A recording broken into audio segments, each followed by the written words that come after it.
Our course will take us between Washington and New York. It was a top-secret mission We will not fail. that became an international incident. Report! Radiation levels are rising too fast. Now, only one man stands between the superpowers. The mission's over. And total disaster. I'll tell you when the mission is over.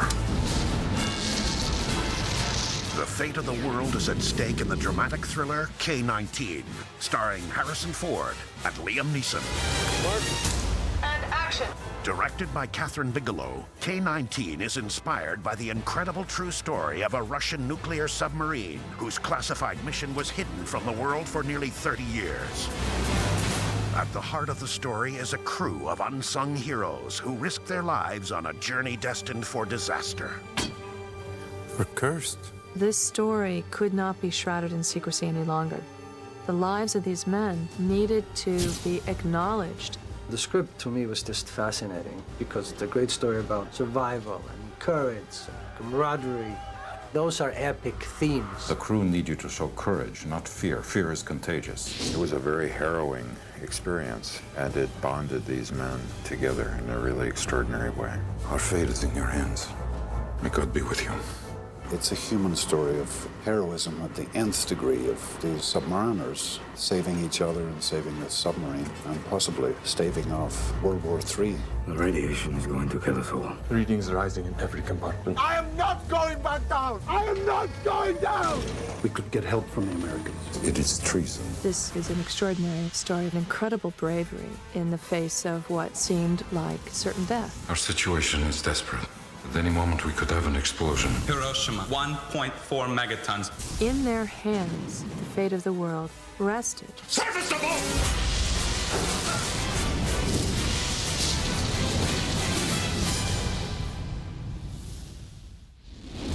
Roll, please. And action. No sailors have been given such a boat as K-19. It is the finest submarine in the world. The incredible story of K-19 unfolds during one of the most dangerous periods in history. The year is 1961, and the Cold War is at its height. K-19 was Russia's first nuclear-powered submarine, designed to launch nuclear ballistic missiles at the United States.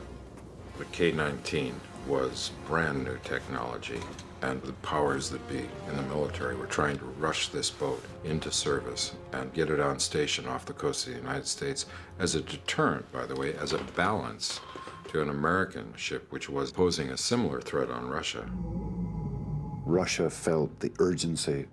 So, in their rush to get the submarine ready, they send this ship out that's barely seaworthy. Captain! The drill is over. Do you have an explanation for this disappointment? Comrade Admiral, it's just another burnout. That's what I have to fight before I can fight a war. Liam Neeson plays the ship's original captain, Polenian. Liam is the commanding officer of the K-19 who's charged with getting it ready. He fails to do that for a number of reasons that are not his fault, but nonetheless, they replace him with Captain Vostrikov. The last minute, the captain that I play is put in command, but Polenian is kept on the boat as executive officer. So that relationship is fraught with difficulties from the very beginning. Sea trials begin in 2 weeks. The boat isn't ready, Captain. We deliver or we drown. Vostrikov is a perfectionist, and because the crew is not ready and the boat is not ready, he really has to be tough on them in order to carry out their mission. If this were not a drill, the boat would be crippled and half the crew would be dead. He's the captain. I'm executive officer. I'm pleased. I'm going to be with my boys. Polenian is easygoing and a father to the crew. So there's a great philosophical difference between these two characters. You know what the men are calling this boat? The Widowmaker. Surprised they confide their fears to their commanding officer. The crew is a family. The captain is the father. My own father inspired more fear than he indulged. Ford brought a unique passion to K-19, serving both as the star and executive producer of the project. His love of research and detail extends well beyond sort of the words on the page, and he gets very, very involved in every aspect of the production. Lock it up. Harrison Ford is a true collaborator He works through the story, working through the details of the story, challenging the material. And he has a kind of rigor and stamina that is, in a way, that Russian mindset. Without me, you are nothing. Without you, I am nothing. I had plenty of advice from people who told me, don't take that part. That guy's not very nice. Oh, that sounds interesting. Harrison is entering into kind of a unique situation where he's playing a foreign character who in normal times would be the villain. But he has been able to take this captain and create a very heroic character out of him. Continue the dive to 300 meters. 300 meters is close to crush depth. I know. As Polenian, Neeson plays an equally determined individual with his own agenda. You needlessly endangered this boat and its crew. 200 million Soviet citizens are depending on us, Captain Vostrikov, to save them from nuclear attack. Liam's a wonderful theatrically trained actor, and he brings a kind of depth of character and credibility to the film. And here we go. He's a great, great actor.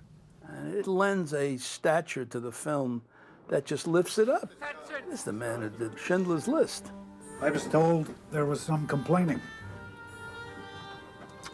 But I said, not my men. They're the best crew in the fleet. To play the ship's crew, the filmmakers recruited an international cast of young actors. We have a group of fantastic young actors. Some of them have already distinguished themselves in other roles. Many of them have not. We're getting fantastic performances from these guys, and they have been terrific. Great faces, great performances, great heart. All hands below! All hands below! In June 1961, the captains of K-19 and their crew of 102 men set out on their journey to the Arctic Sea, unaware of the fate that would await them. The journey to bring K-19 to the screen began in Russia, where the filmmakers shot several key scenes in the locations where they actually took place. It was very valuable to start the film in Russia. We were surrounded by people that were really Russian, eating Russian food, smelling Russian smells. I think shooting in Russia was the way to ground all of us in the reality of this piece. There is no train station in the world that looks like the main Moscow station with the lights and the huge busts of Lenin. It's almost a picture postcard kind of place. Physically, all of those artifacts of the Cold War are still there. And it was very easy to imagine yourself back in 1961. Most amazingly, the producers gained access to a formerly top-secret military command center. This is the finest, most up-to-date submarine at sea. We shot in the war rooms of the army in Moscow, something that I wouldn't believe would have happened in 100 years. Think about that. 5 years ago, they would have shot you if you even took a step inside that building. But it's to stop the Americans from destroying Moscow and Leningrad. Only one thing, a certain knowledge of destruction in return. K-19 is that knowledge. The filmmakers' greatest challenge was recreating the pride of the Soviet fleet. Instead of using miniatures or computers to duplicate the K-19, they sought out the real thing. We didn't want to create the K-19 with CG, and we were lucky enough to find a Russian Juliet-class submarine of the same era as the K-19. In a neglected dry dock in St. Petersburg, Florida, the filmmakers found their K-19. Well, this is the first time we've been called in to make an old Russian sub seaworthy, and I've been in the marine game all my life. It was originally planned that this submarine would be a museum and a restaurant.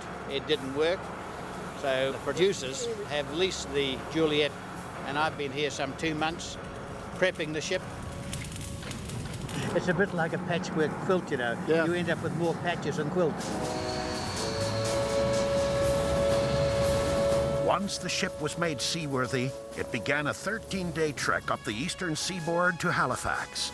There, the film's design team began the arduous task of transforming the decaying diesel sub into the pristine K-19. They worked from a recently uncovered copy of the sub's original blueprints. Getting the Juliet retrofitted into a Hotel II class submarine was very important to Harrison. He wanted that to be authentic. The Hotel has a much longer sail or conning tower piece and a longer tail, so it was a pretty big undertaking. A new sail made of fiberglass would nearly double the size of the existing tower. But lengthening the ship would be a far greater challenge. Basically, what we're doing is we're building from stem to stern the K-19. So the Juliet submarine comes to about here, and we're going to extend it. And that extension has to be seaworthy. In other words, the sea hitting the side of this is an enormous force, and so this is not just a cosmetic build-on. So that's a whole shipyard crew that's building that extension. Retrofitting the sub and adding more than 100 feet in length was a complicated and dangerous task. Well, I'd been on it when it was just a diesel submarine, and then they built this thing around it. I keep walking up to it and like tapping on the side, trying to figure out what it's made out of. I have no idea how they did it. Action man. That night, you thought you were in Murmansk, getting ready for the departure of the ship. It was awesome. I mean, you say to yourself, did we build that? I'm amazed that we built it. Simulate an electrical fire in the galley, please. Fire on switch box number 65. This is a drill. During the last 2 weeks in June 1961, the K-19 and its crew were put through a battery of intensive drills to test the limits of the sub. And then, on July 4th, disaster struck.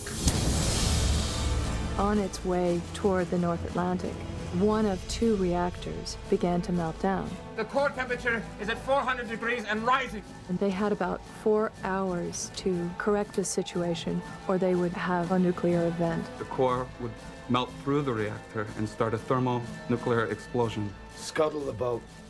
Get the men off in rafts. We will not abandon this boat. So their way of dealing with the overheating of the reactor was to create a jury-rigged cooling system. Use their fresh water supply. They had 30 tons of fresh water on board and piped that into the reactor in an attempt to bring the temperatures under control. But they're fighting a largely invisible foe, radiation. I don't have radiation suits. The warehouse was out. They sent us chemical suits instead. You might as well wear raincoats. The sailors have to go into this reactor, I mean, awash, just walking through it to try and repair this weld where the leak has occurred. And of course, they get these heavy, heavy doses of radioactivity. You can only stay in that room for, a matter of minutes. Well, you really shouldn't be in there at all. To capture the claustrophobic feel of being trapped in a floating time bomb, the filmmakers insisted on recreating the interior sets to their original scale. I didn't want to cheat the submarine's size so that it was more comfortable for us to shoot in. Okay, Ian, stand by to shoot. So it was exactly the size of the K-19.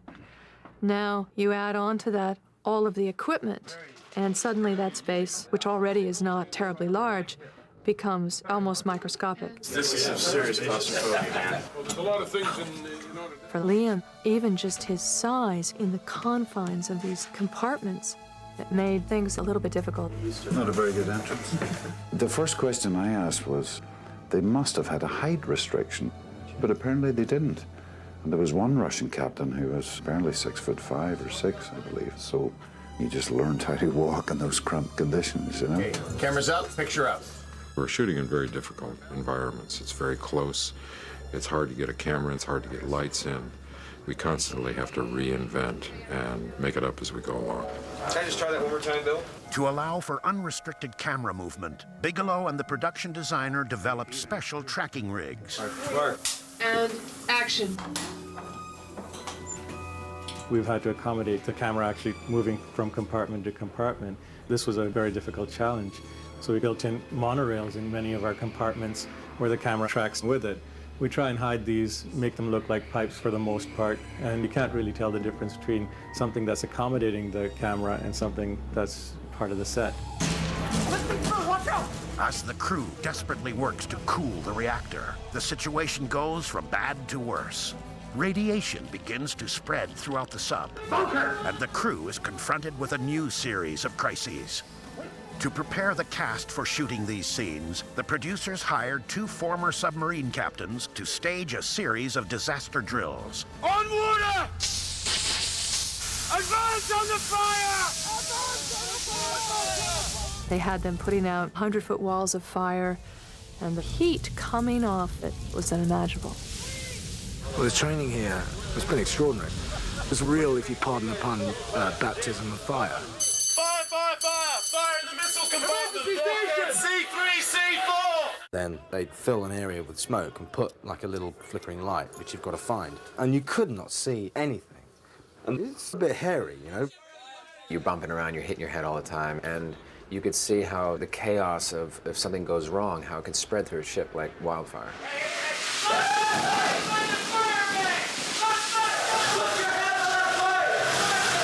Finally, we did hull rupture drills where the compartment itself would submerge in the water, and their survival was dependent on their ability to counteract the situation. That was so awesome. I don't think any classroom experience could prepare you for getting a face full of water as a pipe breaks open. My adrenaline is pumping right now so much, and I can totally appreciate what these guys go through. Be there!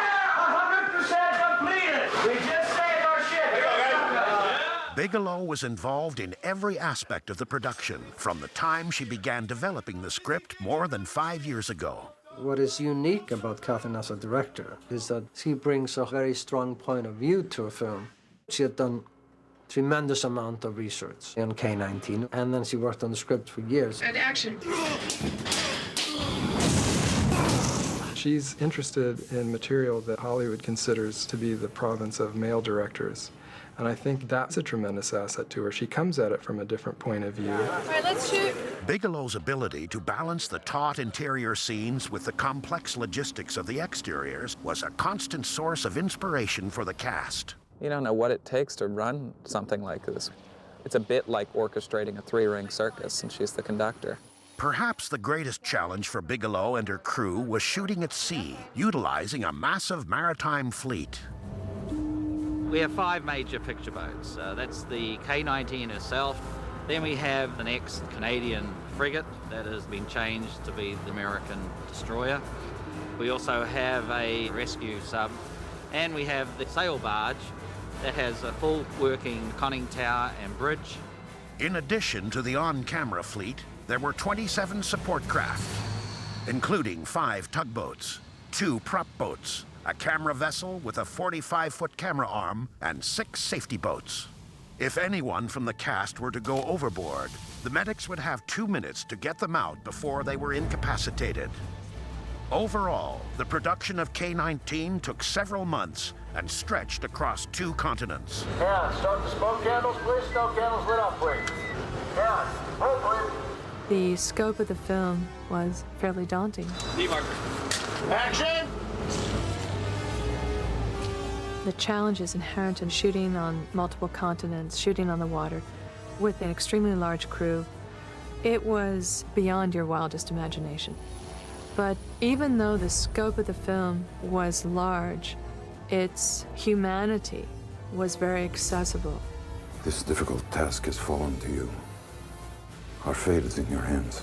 Ultimately, K-19 is the story of an unlikely group of heroes whose ingenuity, determination, and courage can finally be acknowledged. They were an extraordinary bunch of men. They will go to the edge and die if necessary. What's interesting, I think, is to see how they change to meet the challenges that fate throws their way. Prepare for emergency descent.